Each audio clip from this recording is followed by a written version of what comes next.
Good morning, আবার একটা নতুন ব্লগ নিয়ে চলে এসেছি। আসুক একবার তারপর। তো সকালে অনেক সকালে উঠেছি, মাকে ডাক্তার দেখানো হলো, মাকে সমস্ত কিছু টেস্ট করানো হলো। তারপর থেকে না আমার ব্লগ এডিট করা হয়েছে, না আজকে ব্লগ স্টার্ট করা হয়েছে। 12:30 বাজে, এখন থেকে আমি ব্লগটা স্টার্ট করছি। আর এখানে বোন অলরেডি কিছুটা রান্না এগিয়ে রেখেছিলো, এখন আমি কিছুটা করব। মাংস নিয়ে এলাম, কিছু ছোটোখাটো জিনিস ঘরের দরকার ছিল, সেগুলো নিয়ে এলাম। আর এখন রান্নাটা করছি।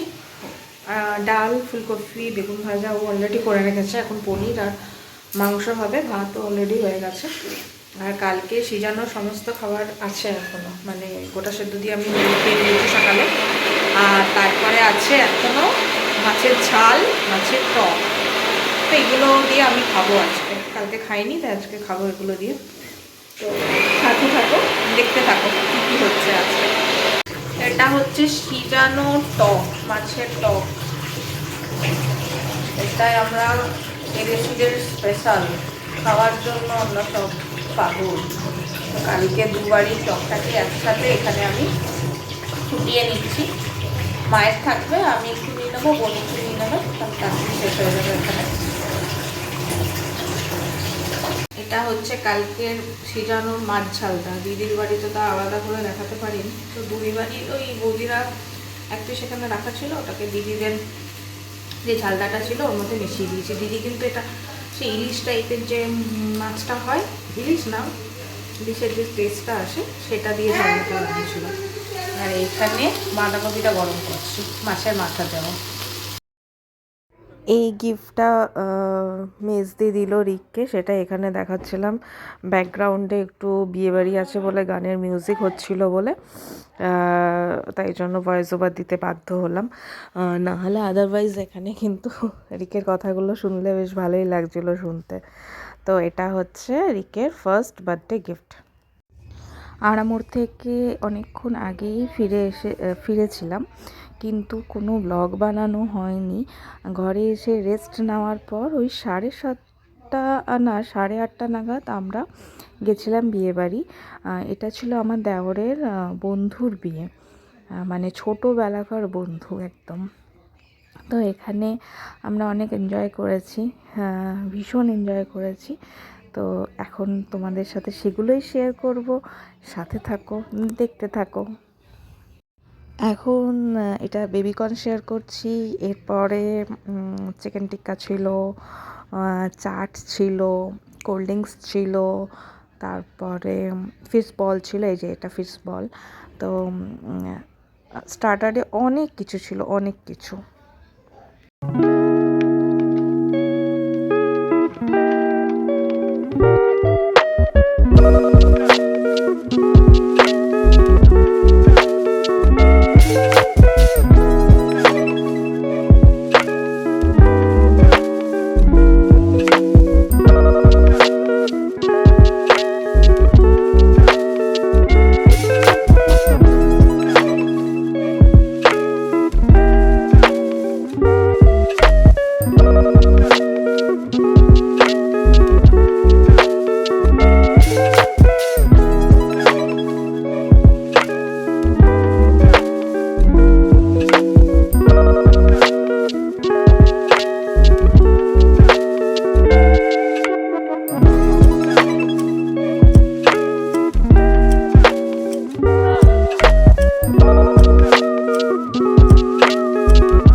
এরপরে এখানে ডান্স হচ্ছিল, তারপরে আমরা ডিনার করে নিই। তো ডিনার টেবিলে ভিডিওটা শেয়ার করা হলো না, কারণ কি এখানে তারপরে আমার দেওর, আমার যা সবাই এখানে ডান্স করছিল, তো আমরা দেখতে চলে এলাম তাড়াতাড়ি। শুধু দেখিনি, আমিও ডান্স করেছি। ও পাপা যায়নি, রিককে নিয়ে আমরা এখানে মজা করেছি খুব। তো হোপফুলি তোমাদেরও ভালো লাগবে। গানগুলো কপিরাইটের জন্য দিতে পারছি না, কিন্তু ভীষণ এনজয় করেছি। তো চলো দেখতে থাকো।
To you. To you, thank you বলো মাকে, প্রণাম করো যাও মাকে। থ্যাঙ্কস। তো এখন বাজে এক্স্যাক্টলি 1:45, রাত্রি 1:45। রিকুকে আমরা বার্থডে উইশ করলাম, তারপরে এই এখন একটু গল্প গুজব চলছিল, ভাবছিলাম এর মধ্যেই শিল্পী আর আঁকা চলে আসবে, কিন্তু এলো না। তো এখন আমরা শুতে এলাম। তো আজকের মতো ব্লগটাকে এখানেই এন্ড করছি। যদি কিছু ভালো লেগে থাকে প্লিজ লাইক, শেয়ার, সাবস্ক্রাইব করে দিও। Good night.